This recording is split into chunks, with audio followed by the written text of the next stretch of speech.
Қайырлы күн, бүгінгі сабақта біз домбыраның пернелерін басып үйренетін боламыз. Яғни бізде 19 перне бар. 19 перненің әр пернеде бір-бір саусақтан орналасады. Екі шек өзімізге берілген. Домбыраның бізге жақын шегі үстіңгі шек, ал алыс шегі астыңғы шек болып табылады. Алдыңғы сабақта көрсетілгендей жақын шегіміз, яғни 5 санымен белгілеулі. 1, 2, 3, 4, 5. Бас бармақпен ұстаймыз, жақын санымызды жақын шекте.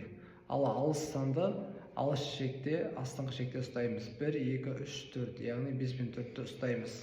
Бұл еркемайдың бастапқы қағыстары төмен сандық ноталары осылай болады. Төмен қағамыз және де 5 пен 7. Жақын шекте 5, алыс шекте 7. Жоғары, төмен көрсетілген. Одан соң 5 пен 4 жоғары, 5 пен 5 төмен. Яғни бұл жердегі қарапайым формула: жақын нотаны жақын шекте ұстаймыз, алыс сандық нотаны алыс шекте ұстайтын боламыз.